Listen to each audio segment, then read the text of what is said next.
So last week, my video expose on Nestle and their horrible, disturbing practices in Malaysia that are leading to obesity went viral. And about 1 million people watched the video. Some 17,000 people, mostly in Malaysia, shared it on their Facebook, and Nestle actually responded. Now that prompted me to do some further digging into what Nestle is doing, and what I found is disturbing. That's what I'm going to talk about in this video.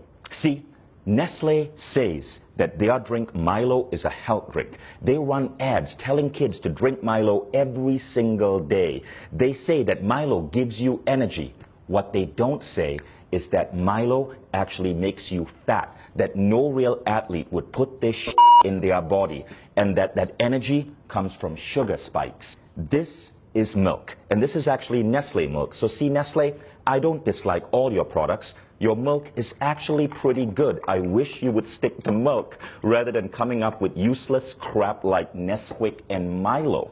Now, most kids in America and Europe drink milk because we know that milk can have a good effect on kids. Milk has natural sugars, lactose. It's a natural sugar. Nestle gets parents in Asia and the developing world to add this crap to milk, Milo. So Nestle's press release says they try to put 6 grams of sugar in a glass of Milo. Not true. At the back of a Milo tin in Malaysia, it actually says add 3 teaspoons of Milo. 3 teaspoons of Milo is roughly 9 grams of sugar.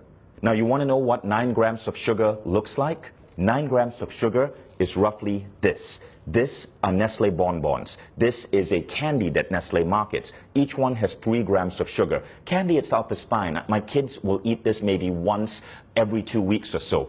But Nestle's advertising is basically telling moms in Malaysia to add Milo to kids' milk, which is the equivalent of putting 1, 2, 3 bonbons in a glass of milk before sending that kid off to school. Now, what do you think that does to this kid's body, to this kid's cognitive functioning?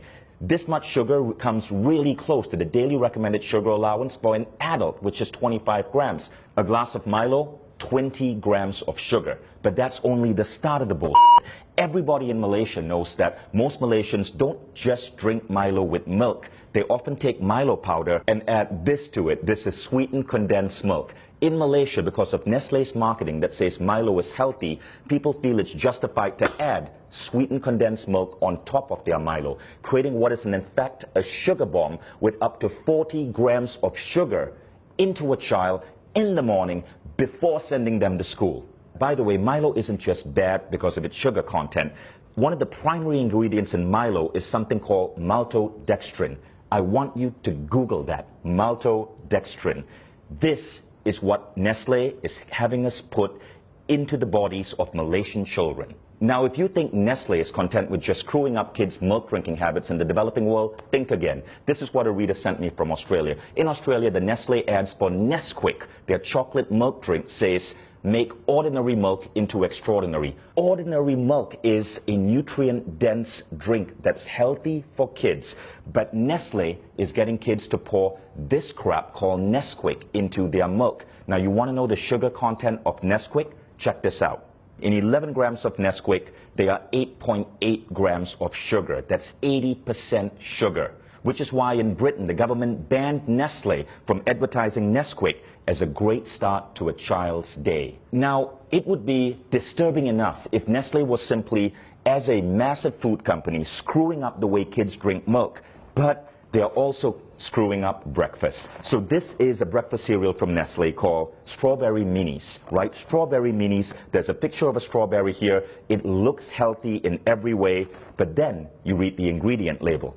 And by law, Nestle has to list ingredients in order of most common. Here's the ingredient label for Strawberry Minis. Number 1 ingredient, sugar. Number 2 ingredient, palm oil. Number 3 ingredient, glucose syrup. Number 4 ingredient, maltodextrin. Number 5 ingredient, cornstarch. Number 6 ingredient, salt. You don't get to strawberry till number 7. And it's strawberry powder, 0.3%. 0.3%, 1/300 of this is actual strawberries. Nestle, why don't you be honest and just call this sugared maltodextrin minis? At least there'd be truth in your advertising.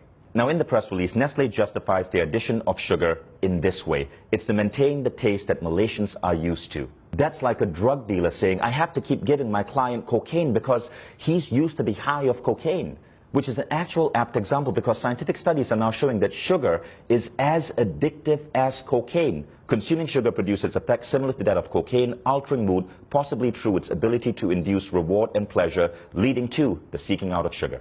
Nestle puts sugar in their products because it gets you hooked on them, so you keep buying Nestle products, which is why their stock is continuously growing the more addicted you get. Nestle has successfully made Malaysia the world's highest per capita consumers of Milo. Nestle's mission and vision say this: to be the world's leading nutrition, health, and wellness company. Let's think about that. If the world's leading nutrition, health, and wellness company is telling our children to pump this into their body, what does this say about the future of the human race? And I am not at war with you. We, the 17,000 people who shared my video, the millions who viewed it, we all are at war with bad health and obesity. It's killing us, literally. It's making our kids obese. It's reducing the performance of our children in school. All we want you is to be on our side and to live up to your damn mission. And that means being truthful in your advertising and not putting craptastic, sugary like this and calling it food.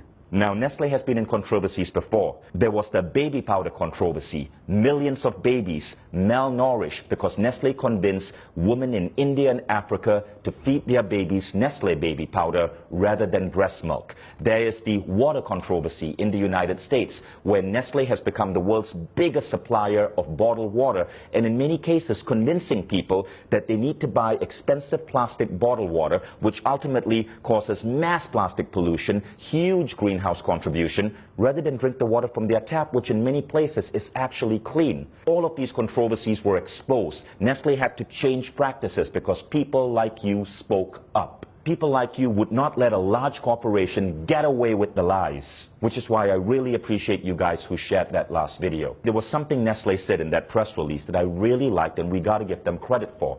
They said, in line with the ever-evolving needs of our consumers, we continuously make efforts to produce healthier and tasty products. You know what this means, people of Malaysia, Australia, Indonesia, the Philippines. Nestle says they're listening to you, so make your voices heard. Share this video, dub this video in your native language. You can even take the script from this video and the previous video, act it out yourself, put it up on your YouTube channels. You get the views. Share it with your friends on WhatsApp, share it on Facebook, spread this video. Nestle says they are listening to you. Let's see if that's true or it's another Nestle lie. Thank you all in advance for sharing this. And Nestle, I look forward to your next press release.